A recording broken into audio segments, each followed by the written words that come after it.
Bear Gryssel's Adventures, the Earthquake Challenge. 4. Drop, cover, hold on. Hi, Bear said with a friendly smile. You're Annika, Suku, and Ryan, right? I'm Bear. I promised your mom I'd come and get you. She recorded this for you. He held up a phone. The screen showed a woman waving. Hi, kid. This is my friend Bear.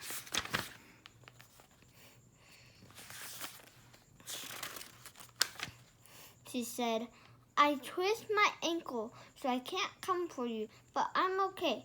Bear said he will make sure you will get to me safely. You can trust him. Can I talk to Mommy? The little boy asked. You're Ryan, right? Not right now, little buddy. Mommy recorded that earlier, so there's no signal to talk to her now. Ryan's face turned to crumble. Bear quickly hoisted him out of the skip and spun him round before putting him down, which distracted him and made him laugh. Don't worry, buddy. I know where Mommy is, Bear promised. I'm Annika, said the biggest girl as she climbed out. She was a bit younger than Fatima.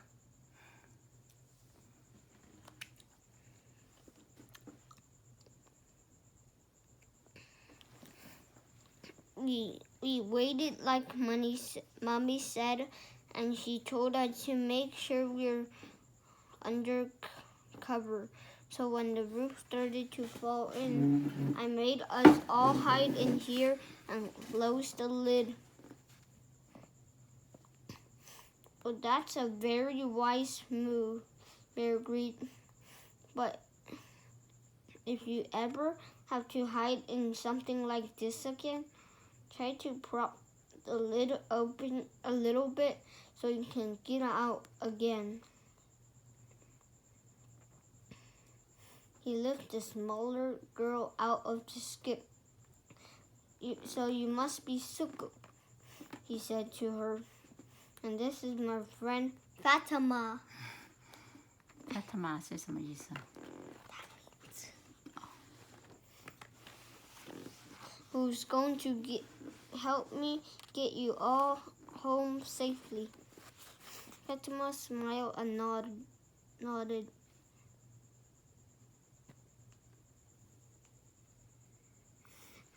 She was used to helping out with her little brothers and sisters. Sure, she said.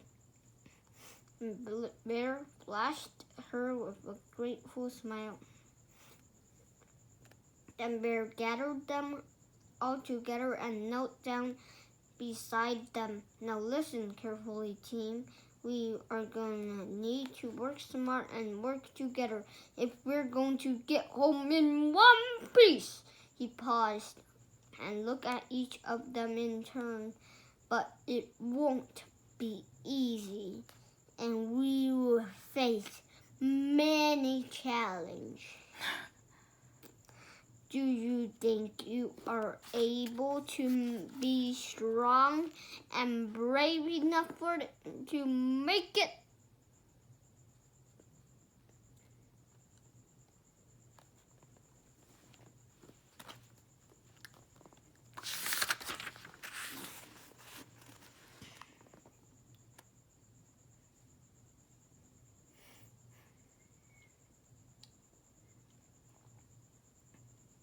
They all nodded, and Ryan and Suku jumped up and down, shouting, "Easy peasy." Then let's do this. Okay, Bear said. First up, we're in the middle of a badly damaged city. We can't trust any building to stay upright. There's no clean water to drink. or electricity to keep us warm and gave us light were on our own. Their smile and innocence rapidly turned into worried looks. But our priorities are just the same as if we were out in the wild somewhere, protecting, rescue, water, and food. The kids were all ears as Bear went on. Like I told Fatima, there may be more aftershocks. If that happens, the rules are drop, cover, and hold on. Drop so you don't hurt yourself by falling. Bear dropped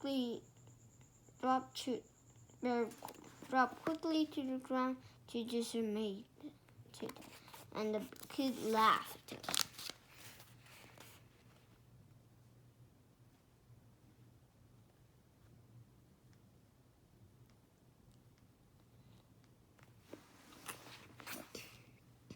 He got back and dusted himself down with a smile. Cover means get under something that will protect you from falling stuff. Maybe a table or a big bin.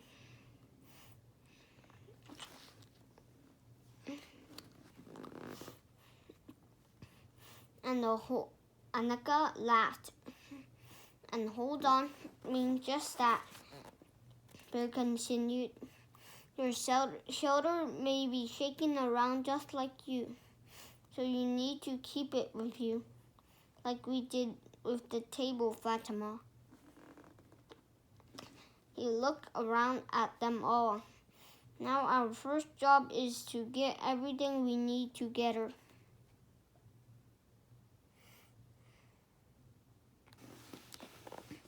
And as if we're in a shopping mall, that shouldn't be hard. We'll start over there.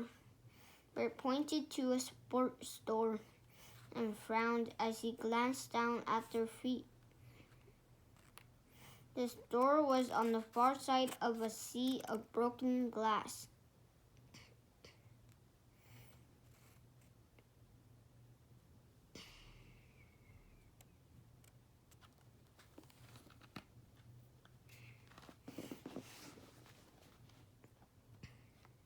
Fatima was only wearing rubber clogs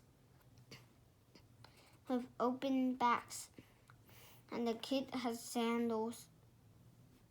Bear was wearing leather boots that were scuffed, but which looked tough. That meant that only he could walk across all the glass safely. I could carry you, I suppose, he thought out loud.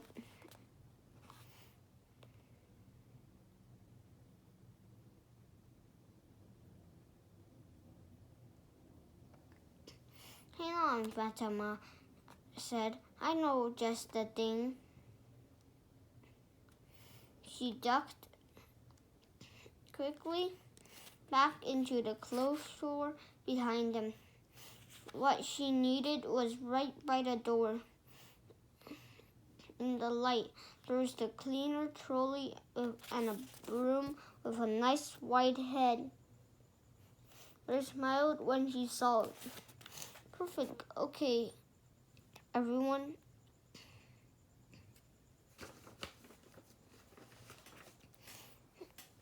Follow me and walk exactly where I walk. And so they all walked across the mall in a single file, with Bear pushing the broom in front to brush the broken glass aside. Fatima had never thought just walking across the mall could be an adventure. The city had been built to be a safe place for humans. The quake had turned it against them. At first, Fatima hung back at the entrance to the sports store. It was dark and she would rather stay in the daylight.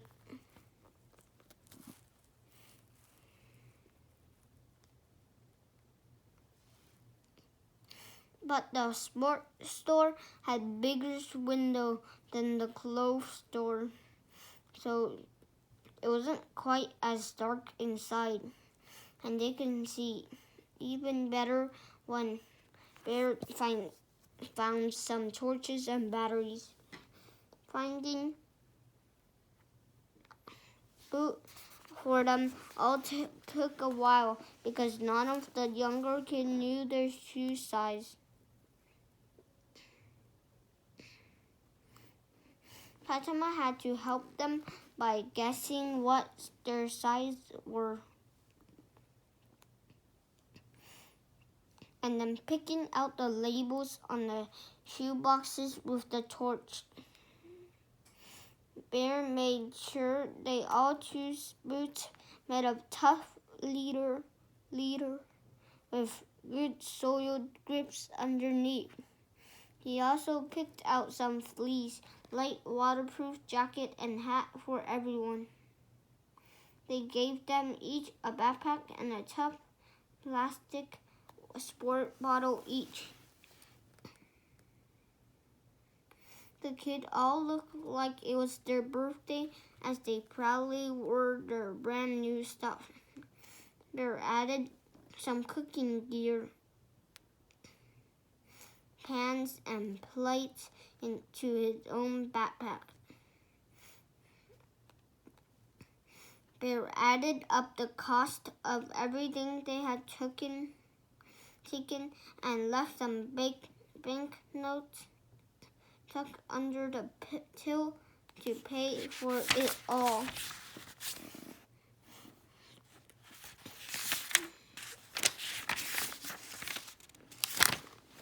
Always be honest.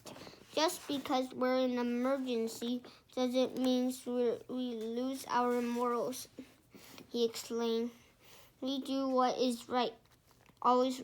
Now let's find the exit.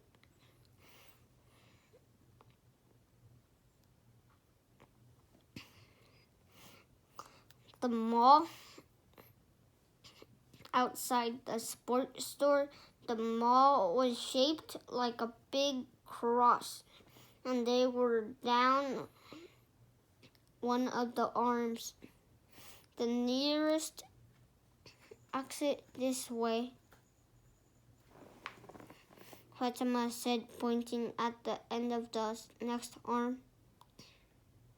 She remembered Bear's list of priorities for survival: protection, rescue, water, food.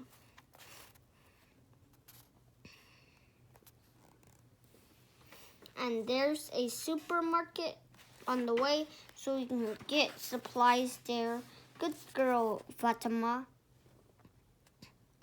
Bear looked proudly at her. Just like being in the wild, you need to plan your way ahead as much as you can. They all walked down to the center of the mall. Annika and Suku held hands. Fatima held Ryan's hand, not just to comfort him, but to stop him slipping on the broken glass that was everywhere. She felt the glass crunch beneath her feet and was extra grateful for the tough footwear.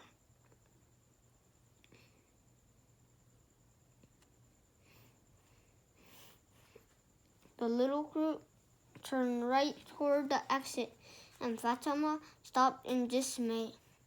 Oh, most of the mall had been left standing by the quake, but not this bit. At the far end, there's just a pile of rubble. There was no sign of a way out. Thanks for watching. Bye.